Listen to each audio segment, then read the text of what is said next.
One of the great inner conflicts that we experience in our humanity is the conflict between two great things. On one hand, we long for happiness and meaning, even for the infinite.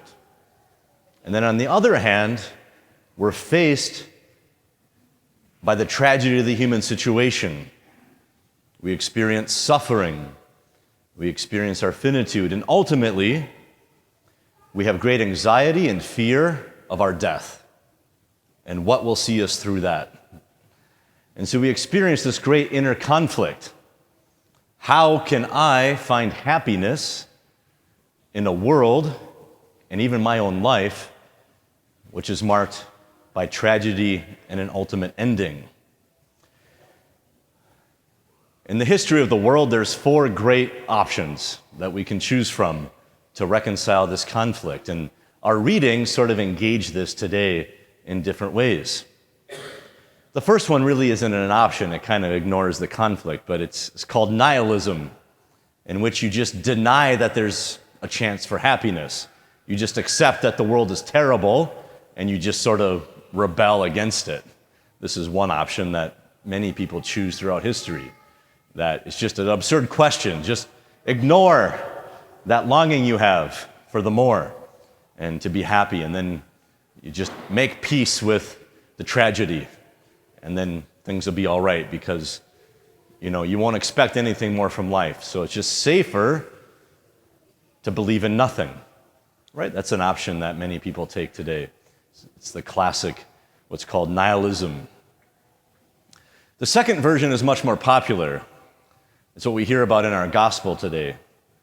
This man is experiencing great material security. And so he says, I'm just going to build bigger barns, and then I'll find safety, I'll find happiness even. Because what will I do then? I'll eat, drink, and be merry.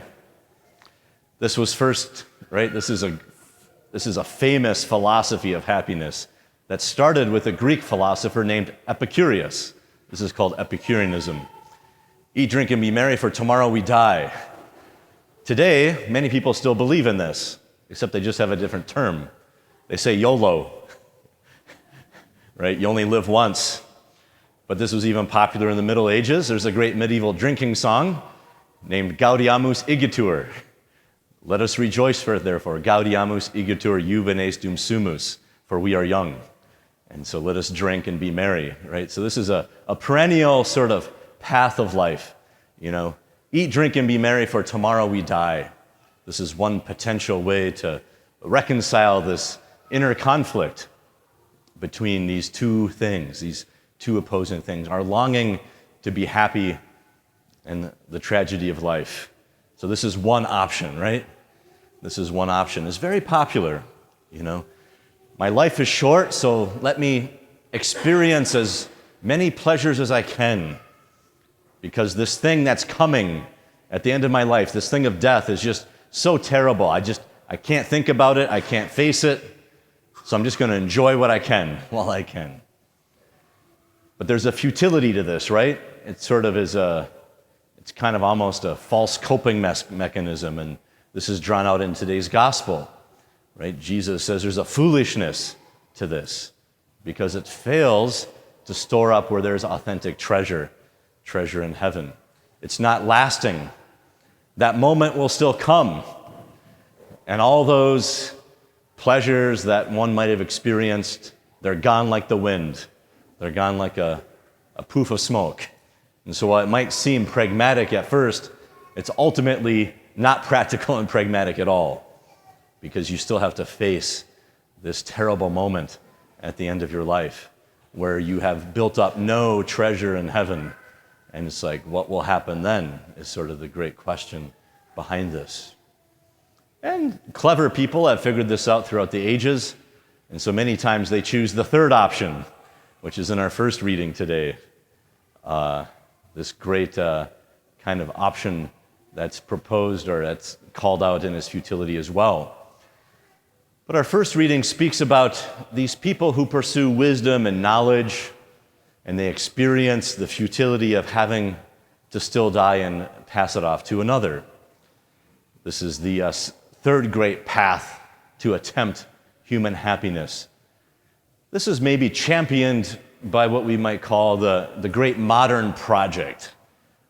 This sort of started in the Renaissance and continued for many hundred years up until our own time. It's the attempt to create a utopia, to create a heaven on earth, to use our knowledge and ingenuity and technology and science and use all these great things, master the problems of the world, and make a heaven on earth. Make a heaven on earth. Today, Koheleth in the first reading says this too is a vanity, or this too is futile. He says because you must hand this on to someone else. It's also futile because it's impossible. It's impossible. St. John Henry Newman sort of wrote a satire piece on this whole idea in his time. He named it Utopia, which is a play on words. In Greek, it means no place. He calls it an impossibility. This is an impossibility to create a heaven on earth. But this is what we think we might do. Life is difficult, so I'm just going to try really hard. I'm going to perfect myself. I'm going to perfect my family. I'm going to perfect my parish, my school, the things around me, my business, and then life is going to be great because I'm going to build this little perfect world that I've made for myself. This is also a kind of vanity in a way, a futility. But this is the great modern project, right? This is the great intramundane task that has been going on for hundreds of years. And I think in a certain sense, the West has figured out that this won't work. What did this lead to? It led not to a utopia, but to one of the greatest dystopias of all time, which was the 20th century. What was the bloodiest century of humanity? It was not in the Middle Ages. It was not in the Roman times. It was not in the 30 Years' War. It was the 20th century. It was the bloodiest of all centuries. The century full of technology and law and order, that we're finally going to get over all these problems of humanity. It was still the bloodiest century of all time, despite all these things, all these efforts, all these great projects. Because what it ignores the problem of original sin and many other things. It's impossible to create a heaven on earth. If we try, we almost make it worse. Almost kind of like the Tower of Babel. And so Koheleth in the first reading, this piece of wisdom literature from the Old Testament sort of calls out this false path as well. But it's a popular one, even in our own time. We no longer live in the modern world in a way. We live in the postmodern world. The modern world died with the fall of the Berlin Wall in 1991. And now we live in this kind of different time, which is very interesting in our own way. Then there's the fourth option, which is not to seek pleasure, not to seek a heaven on earth, but to attempt something very noble, to see if we can connect to the eternal in this life. And is there something, not of our own invention, not of our own making, in which God will provide a happiness that's a gift? But here's the catch. We can't provide it on our own. It has to be something in which we surrender to. And we hear about this in our second reading today. St. Paul exhorts the Colossians to seek what is above,